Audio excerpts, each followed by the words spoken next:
Hello बच्चों, last video में हमने सीखा था energy and shapes of atomic orbital. ठीक है बच्चों, आज हम पढ़ने वाले हैं, आज हम फिलिंग ऑफ एटॉमिक ऑर्बिटल्स पढ़ेंगे। एटॉमिक ऑर्बिटल्स में इलेक्ट्रॉन्स की फिलिंग किस तरह से करते हैं। ठीक है, उसके लिए कुछ रूल्स होते हैं, कुछ प्रिंसिपल होते हैं। पहले हम उन प्रिंसिपल्स को डिस्कस करेंगे कि किन रूल्स के थ्रू हम इलेक्ट्रॉन्स की फिलिंग करते हैं। ठीक, तो सबसे पहले जो प्रिंसिपल आता है बच्चों वो है अफबाउ प्रिंसिपल। सबसे पहले प्रिंसिपल है हमारे पास अफबाउ प्रिंसिपल।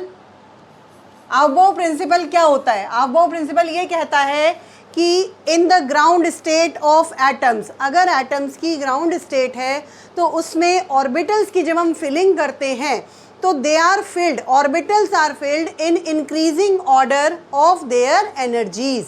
इसका मतलब ये हुआ बच्चों कि जिस ऑर्बिटल की एनर्जी कम है इलेक्ट्रॉन पहले उसमें जाएगा। ठीक है, जब वो पूरी भर जाएगी फिर हायर एनर्जी वाले ऑर्बिटल में इलेक्ट्रॉन जाएगा। ठीक है, तो ऑर्बिटल्स की एनर्जी का सीक्वेंस जो हमने निकाला था N+L रूल से मैंने आपको निकालना सिखाया था।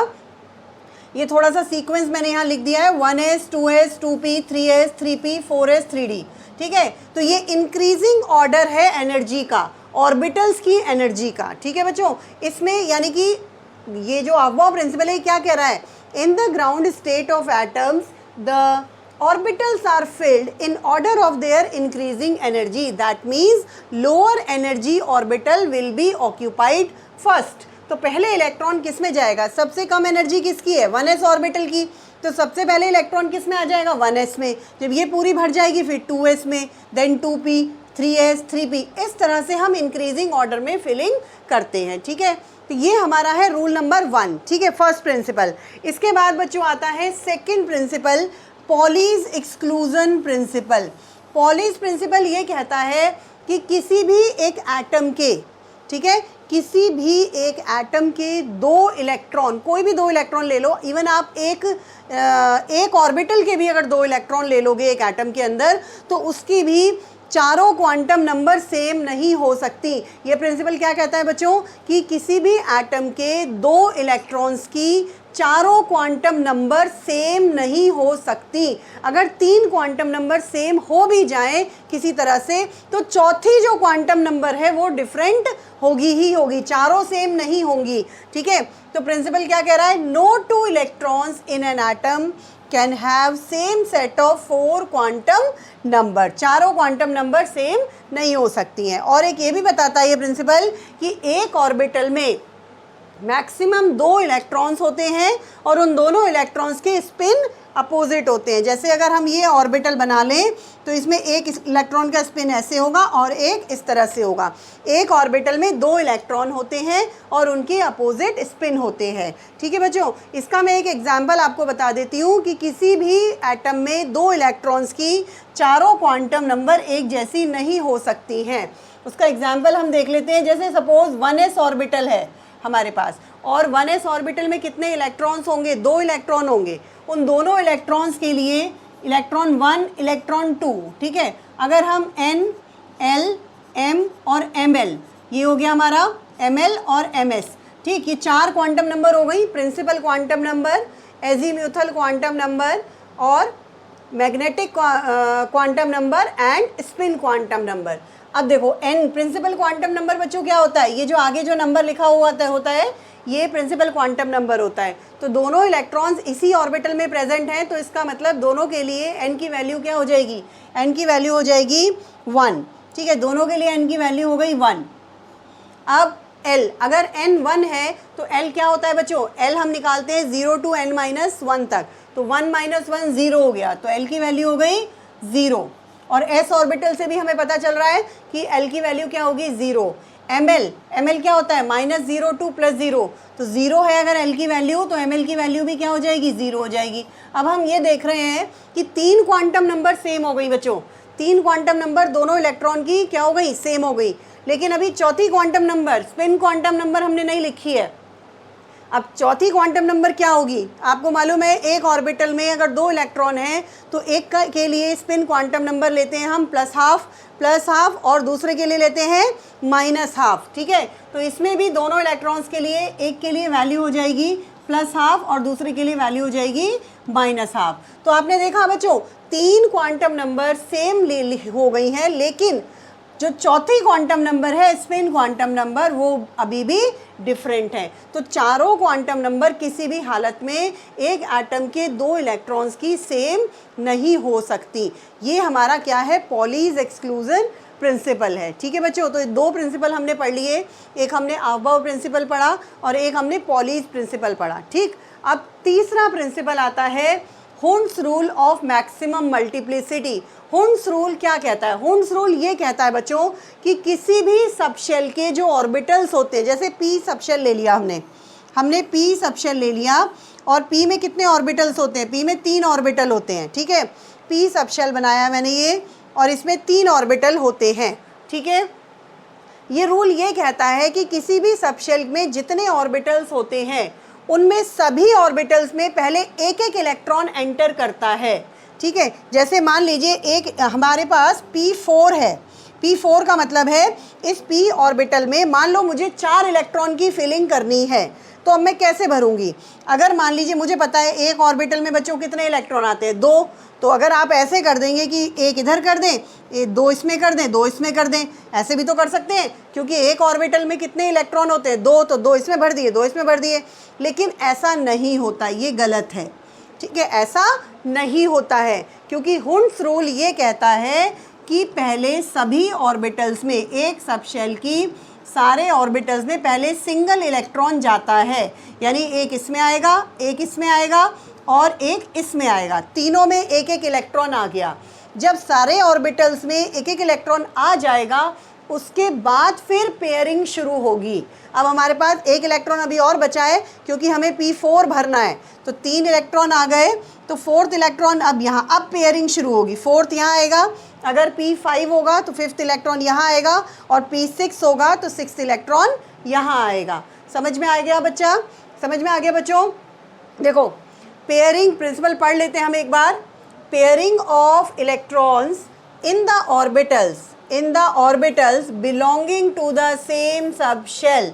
एक ही सबशेल के सारे ऑर्बिटल्स में पेयरिंग इलेक्ट्रॉन की डज नॉट टेक प्लेस, नहीं होती है, अनटिल, कब तक नहीं होती है? तब तक नहीं होती है जब तक कि each orbital of that subshell has got single electron, मतलब जब तक कि उस सबशेल के सभी ऑर्बिटल्स में एक एक इलेक्ट्रॉन ना आ जाए। ठीक है बच्चों, तो ये आपका होता है Hund's rule of maximum multiplicity. ये कॉन्फ़िगरेशन करेक्ट है और ये गलत है, ये इसका एग्जाम्पल हो गया। ठीक है बच्चों, तो ये आपके 3 प्रिंसिपल हो गए। कौन कौन से? एक तो हमने पढ़ा बच्चों अफबाउ प्रिंसिपल, सेकंड हमने पढ़ा पॉलीज प्रिंसिपल और थर्ड हमने पढ़ा है Hund's rule of maximum multiplicity. तो ये 3 इंपॉर्टेंट रूल्स हैं बच्चों और ये एग्ज़ाम में भी काफ़ी पूछे जाते हैं, तो इम्पॉर्टेंट है, इनको अच्छे से लर्न करना है। ठीक, अब हम क्या करेंगे? अब हम इलेक्ट्रॉन्स की फिलिंग सीखेंगे, ऑर्बिटल्स में इलेक्ट्रॉन को फिल कैसे करते हैं। अभी हमने क्या पढ़ा है? अभी हमने प्रिंसिपल्स पढ़े हैं केवल, कि किन प्रिंसिपल्स के थ्रू हम फिलिंग ऑफ इलेक्ट्रॉन करेंगे। ठीक है, सबसे पहले यहाँ पर हेडिंग डालिएगा आप लोग, इलेक्ट्रॉनिक कॉन्फ़िगरेशन। हम क्या पढ़ रहे हैं? Electronic configuration. ठीक है बच्चों, अब देखो एटॉमिक नंबर 1 से शुरू करते हैं। एटॉमिक नंबर 1 का मतलब 1 इलेक्ट्रॉन, एटॉमिक नंबर 2 का मतलब 2 इलेक्ट्रॉन, 3 एटॉमिक नंबर है तो 3 इलेक्ट्रॉन। आपको पता है ना, जितना एटॉमिक नंबर होता है उतने ही उसमें नंबर ऑफ, अगर हम न्यूट्रल एटम की बात करें, ठीक है, अगर हम न्यूट्रल एटम की बात कर रहे हैं तो जो एटॉमिक नंबर होता है वही उसमें नंबर ऑफ इलेक्ट्रॉन भी होते हैं। ठीक है बच्चों, देखो तो 1 से शुरू करते हैं। अगर हमने 1 ले लिया तो कॉन्फ़िगरेशन क्या आ जाएगा हमारा? सबसे पहले सीक्वेंस क्या है बच्चों? सीक्वेंस है हमारे पास, यहाँ लिख देती हूँ मैं, 1s 2s 2p 3s 3p 4s and 3d। 3d तक की ज़रूरत पड़ती है तो आप यहीं तक इसको याद कर लेना, आपका 11th और 12th दोनों का काम हो जाएगा। 3d तक सीक्वेंस याद होना चाहिए, ऑर्डर। ठीक, अब सबसे पहले आप देख रहे हो, आपने क्या पढ़ा अफबाउ प्रिंसिपल में कि lower energy orbital will be occupied first. तो पहले हम 1s में इलेक्ट्रॉन की फिलिंग करेंगे। s ऑर्बिटल में मैक्सिमम 2 इलेक्ट्रॉन आ सकते हैं बच्चों, p में मैक्सिमम 6 आ सकते हैं, d में मैक्सिमम 10 और f में मैक्सिमम 14 इलेक्ट्रॉन आते हैं। ठीक है, तो 1s, अब 1 का मतलब क्या है, एक इलेक्ट्रॉन है, तो 1s1 नंबर ऑफ इलेक्ट्रॉन हम सबस्क्रिप्ट में लिखते हैं, ये नंबर ऑफ इलेक्ट्रॉन है बच्चों। ठीक है, तो 1s1 एक इलेक्ट्रॉन था, 1s ऑर्बिटल में आ गया। अगर 2 है एटॉमिक नंबर तो कॉन्फ़िगरेशन हो जाएगा 1s2। अब 1s2 का मतलब क्या है, s ऑर्बिटल भर गई पूरी। अब आगे चलते हैं, आगे कौन सा ऑर्बिटल है, 2s ऑर्बिटल है। अब नेक्स्ट इलेक्ट्रॉन किस में जाएगा, 2s में जाएगा। अब अगर हम एटॉमिक नंबर ले लेते हैं 3 तो कॉन्फ़िगरेशन क्या हो जाएगा, 1s2, 2 तो 1s में आ गए और एक इलेक्ट्रॉन किस में आ गया, 2s में आ गया, 2s1। अगर एटॉमिक नंबर 4 है देन 1s2, 2s2, 2s2 भी भर गई। अब 2s के बाद कौन सी ऑर्बिटल है, 2p। अब 2p में फिलिंग होगी। ठीक है, 2p में कब तक होगी, जब तक 2p 6 ना हो जाए, जब तक p में 6 इलेक्ट्रॉन पूरे ना भर जाएं, तब तक हम 2p में फिलिंग करेंगे। अगर एटॉमिक नंबर 5 है तो कॉन्फ़िगरेशन हो जाएगा 1s2, 2s2, 2p1। पहले एक इलेक्ट्रॉन आया, अब 6 अगर आपने लिया है तो 1s2, 2s2, 2p2। ठीक है, 7 है तो कितना आएगा, 1s2, 2s2, 2p3। 8 है 1s2, 2s2, 2p4। ऐसे ही बच्चों 2p6 तक हम पूरा भरेंगे। 9 है 1s2, 2s2, 2p5। ठीक है, 10 है, अगर एटॉमिक नंबर 10 है तो कितना होगा, 1s2, 2s2, 2p6। अब ये 6 हो गया, ये पूरी भर गई। ठीक है, 2p6 पे ख़त्म हो गया। अब इसके बाद आगे चलेंगे, नेक्स्ट ऑर्बिटल कौन सा है, नेक्स्ट ऑर्बिटल 3s है हमारे पास। तो अब हम 3s की फिलिंग करेंगे। ठीक है, 11 एटॉमिक नंबर 11 ले लिया हमने, 1s2, 2s2, 2p6, 3s1। ठीक है, 12 एटॉमिक नंबर 12 लिया, 1s2, 2s2, 2p6। बेटा शुरू का सेम रहता है। ठीक है, 3s2 लास्ट वाले में बस इलेक्ट्रॉन की फिलिंग हो जाती है। अब 13 है, अगर 13 में भी ये पूरा रहेगा बच्चों, 1s2, 2s2, 2p6 तक पूरा रहेगा। 3s के बाद नेक्स्ट ऑर्बिटल कौन सा है हमारा, 3p, तो यहाँ आ जाएगा 3p1। अब 3p6 जब तक नहीं आ जाएगा तब तक हम इसी में फिलिंग करेंगे। 14 है, ये मैं पूरा लिख नहीं रही हूँ आप लोगों, लेकिन आप लोगों को कॉपी में लिखना है, ये पूरा एज इट इज लिखेंगे, 3p2। ठीक है, 14, 15 है तो आ जाएगा 3p3। 16 के लिए आ जाएगा 3p4।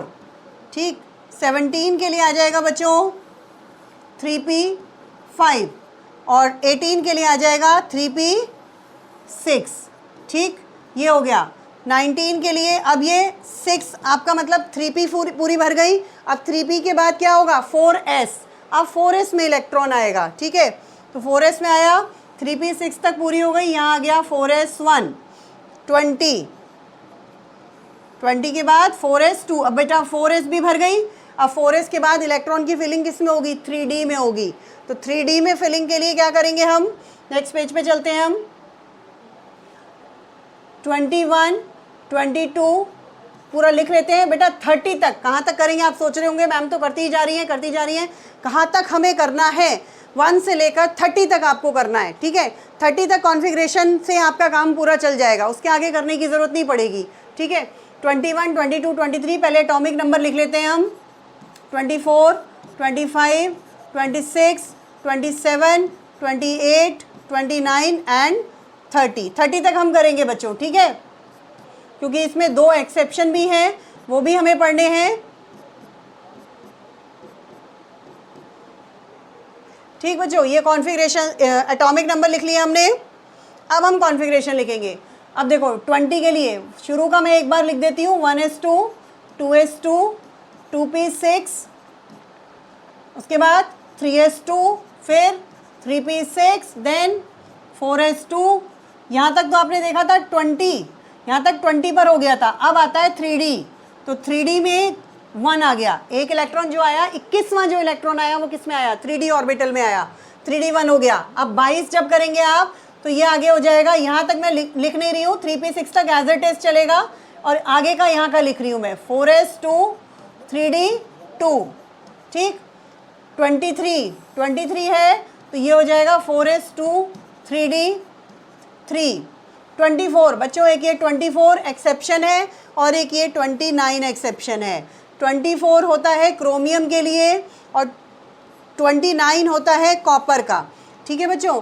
क्या एक्सेप्शन है देखो, अगर हम एज पर रूल लिखते हैं तो ये आएगा 4s2 3d4, है ना, ये आना चाहिए 4s2 3d4। लेकिन होता क्या है, होता ये है, देखो बच्चों, ऑर्बिटल्स में जब हम फिलिंग करते हैं, जैसे डी ऑर्बिटल है तो डी में कितने ऑर्बिटल्स होते हैं, 5, 1 2 3 4 5, ये हमने 5 डी ऑर्बिटल बना लिए। शेप्स आपने सीखी है इसमें, तो वहाँ भी बताया था आपको कौन कौन से 5 डी ऑर्बिटल होते हैं, ठीक। इनमें बच्चों सबसे पहले क्या होगा, देखो जब आप फिलिंग शुरू करते हैं, पहले एक इलेक्ट्रॉन जाता है, हुंड्स रूल में हमने यही पढ़ा है। तो एक इलेक्ट्रॉन यहाँ आ गया, एक यहाँ आ गया, 2 3 4। अगर सब में एक नहीं है तो इसको कहते हैं लेस देन हाफ। ये कैसा है, लेस देन हाफ फिल्ड। कितना फिल्ड है ये, लेस देन हाफ, ठीक है। अगर मान लो सारे ऑर्बिटल्स में 1 2 3 4 5, अगर सब में एक इलेक्ट्रॉन है, ठीक है, सब में एक इलेक्ट्रॉन है, तो इसको कहते हैं हाफ फिल्ड। इसको कैसा कॉन्फ़िगरेशन कहते हैं, हाफ फिल्ड, ठीक। हाफ फील्ड से ज़्यादा अगर है, अगर सपोज इस तरह से 1 2 3 4 5 और 2 और आ गए इस तरह से, कुछ अनपेयर्ड है कुछ पेयर्ड है, तो ये होता है बच्चों मोर देन हाफ। इसको क्या कहते हैं, मोर देन हाफ फील्ड, ठीक है। और अगर सब में 2 आ जाएंगे इलेक्ट्रॉन्स, मान लीजिए इसमें भी पहले एक आएगा और फिर पेयरिंग भी सब में हो गई, 10 इलेक्ट्रॉन अगर हमारे पास हैं तो पूरा भर गया, तो ये हो जाएगा फुल फील्ड। इसको क्या कहेंगे हम, फुल फील्ड।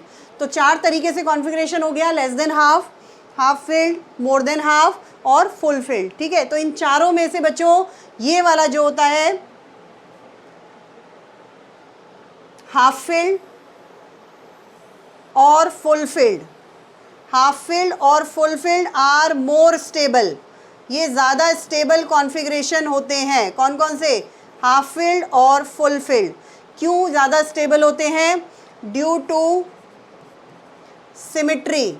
इनमें क्या है बच्चों, इनमें सिमिट्री है, इनमें क्या है, सिमिट्री है। तो सिमिट्री की वजह से हाफ फील्ड और फुल फील्ड कॉन्फ़िगरेशन ज़्यादा स्टेबल होता है, ठीक है। अब यहाँ आ जाइए क्रोमियम के लिए। क्रोमियम का अगर हम 4s2 3d4 लिखते हैं तो ये हाफ फील्ड नहीं है, तो ये स्टेबल होने के लिए 4s ऑर्बिटल में से एक इलेक्ट्रॉन जंप करके कहाँ आ जाएगा, 3d में आ जाएगा। तो यहाँ पे हो जाएगा 4s1 और 3d में हो जाएगा 3d5। तो 3d5 होते ही ये किस कॉन्फ़िगरेशन में आ जाएगी, हाफ फील्ड में आ जाएगी और ये ज़्यादा स्टेबल हो जाएगा, ठीक है। इसलिए तो टू गेन स्टेबिलिटी इसका जो कॉन्फ़िगरेशन होगा वो क्या होगा बच्चों, इसका कॉन्फ़िगरेशन होगा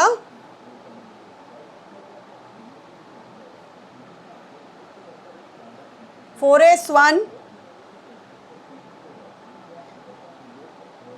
कॉन्फ़िगरेशन होगा 4s1 एंड 3d5। तो आपको कॉन्फ़िगरेशन जब भी क्रोमियम का 24 एटॉमिक नंबर का कॉन्फ़िगरेशन पूछा जाएगा तो आप इसे ही लिखेंगे, 4s1 3d5 होता ही ये है, 4s2 3d4 लिखना ही नहीं है, ठीक है।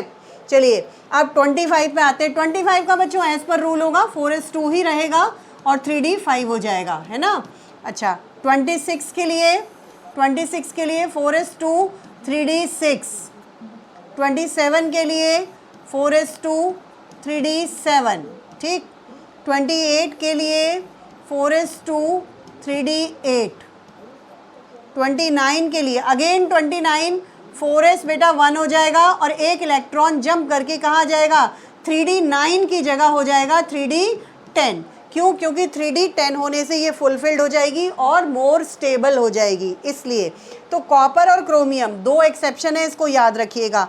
उसके बाद 30 आता है आपका, 30 वही रहेगा 4s2 3d10, ठीक है बच्चों। तो ये 30 तक आपके हो गए इलेक्ट्रॉनिक कॉन्फ़िगरेशन। इसमें आपने ये भी पढ़ लिया कि हाफ फिल्ड और फुल फिल्ड सब shells are more stable due to symmetry. उसका रीज़न भी लिख लीजिएगा, due to why they are more stable. इस तरह से क्वेश्चन पूछते हैं तो आपको इसमें क्या लिखना है, ड्यू टू सिमेट्री। ठीक है बच्चों। अच्छा, इसके बाद एक टर्म और मत पता होनी चाहिए आपको, क्या है वो, वैलेंस इलेक्ट्रॉन्स और वैलेंस शेल क्या होती है। वैलेंस शेल, सबसे पहले मैं आपको बता रही हूँ वैलेंस शेल किसे कहते हैं। देखो, जो आउटर मोस्ट शेल होती है, आउटर मोस्ट शेल मतलब सबसे बाहर वाली शेल, जो सबसे बाहर वाली शेल होती है, आउटर मोस्ट शेल, उसे हम कहते हैं वैलेंस शेल। और वैलेंस शेल में जो इलेक्ट्रॉन्स प्रेजेंट होते हैं उन्हें हम कहते हैं वैलेंस इलेक्ट्रॉन्स। ठीक है बच्चों, वैलेंस शेल किसे कहते हैं, outer most shell is called valence shell. ठीक है, आउटर मोस्ट शेल, देखो आउटर मोस्ट, नोट कर लीजिएगा बच्चों, आउटर मोस्ट शेल को हम क्या कहते हैं, valence shell. Outer most shell is known as valence shell and the electrons present in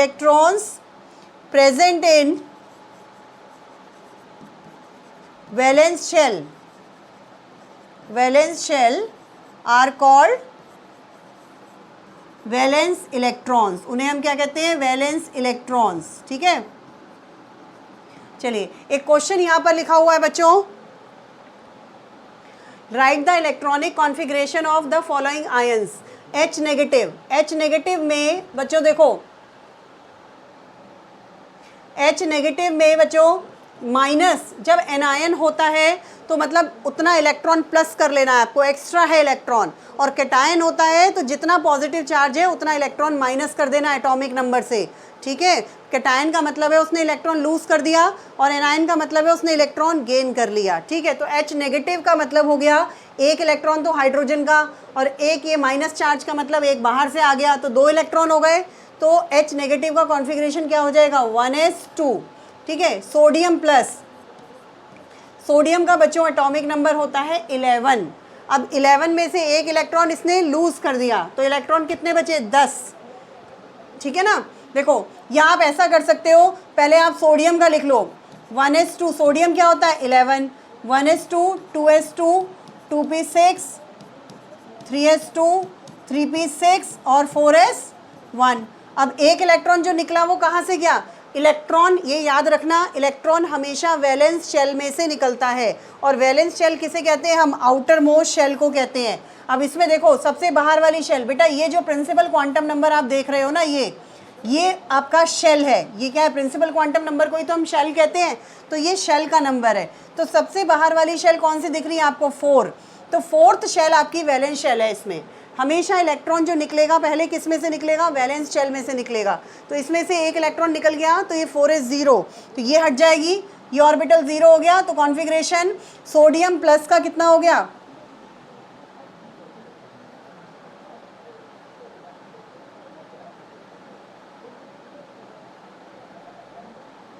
sodium plus का कितना हो जाएगा बच्चों कॉन्फ़िगरेशन, एक इलेक्ट्रॉन लूज कर दिया हमने, 1s2, 2s2, 2p6, 3s2, 3p6, जो आगे 4s1 था उसका इलेक्ट्रॉन हटा दिया। ठीक है, चलिए उसके बाद आता है chromium plus. Chromium plus, chromium का कॉन्फ़िगरेशन आपने अभी देखा क्या था, 1s2, 2s2, 2p6, 3s2, 3p6, 4s1 था और 3d5 था। ये था ना, एक्सेप्शन में था। ठीक, अब +1 का मतलब ये है बच्चों, इसमें से एक इलेक्ट्रॉन हमें कम करना है, एक इलेक्ट्रॉन कम करना है। तो कम जो करोगे आप 3d में से नहीं करना है, ये ध्यान रखना। बच्चे कई बार गलती करते हैं, इसमें 3d में से निकाल देते हैं electron. 3rd shell valence shell नहीं है, 4th शेल वैलेंस शेल है। इलेक्ट्रॉन किस में से निकलता है, इलेक्ट्रॉन वैलेंस शेल में से निकलता है। तो इलेक्ट्रॉन 3d में से नहीं जाएगा, किस में से जाएगा, 4s में से जाएगा। तो इसे आप हटाएंगे। ठीक है, तो कॉन्फ़िगरेशन क्या हो जाएगा, 4s0, 3d5। ठीक है, आप इसको हटा देंगे, यहाँ पर आ जाएगा 3d5 और 4s0 हो जाएगा, तो वो हट गया। तो ये क्रोमियम प्लस का कॉन्फ़िगरेशन हो जाएगा। ऐसे ही कॉपर प्लस का, कॉपर प्लस का अगर आपको निकालना है तो 1s2, 2s2, 2p6, 3s2, 3p6 और उसके बाद 4s1, इसमें भी 4s में से इलेक्ट्रॉन निकलेगा और 3d10 बचेगा। ठीक है, तो ये कॉन्फ़िगरेशन होंगे बच्चों। कॉपर प्लस और क्रोमियम प्लस तो बहुत पूछा जाता है एग्जाम में, आपको ध्यान रखना है कि इनका कॉन्फ़िगरेशन एक्सेप्शन है। और सबसे बड़ी बात ध्यान ये रखनी है कि वैलेंस शेल में से हमें इलेक्ट्रॉन को निकालना है इन केस ऑफ आयन के केस में। ठीक है बच्चों, तो ये आपका चैप्टर हो गया है कंप्लीट। अब कुछ नहीं बचा इस चैप्टर में, अब एक्सरसाइज बची हुई है। आज की वीडियो में हम इतना ही करेंगे, चैप्टर कंप्लीट हो गया है हमारा। अब जो नेक्स्ट कमिंग वीडियोस आएंगी उसमें हम चैप्टर की जो एनसीईआरटी की एक्सरसाइज है उसके क्वेश्चंस मैं आप लोगों को कराऊंगी। ठीक है बच्चों, तो वीडियोस देखते रहिएगा, subscribe the channel. Thank you so much for watching.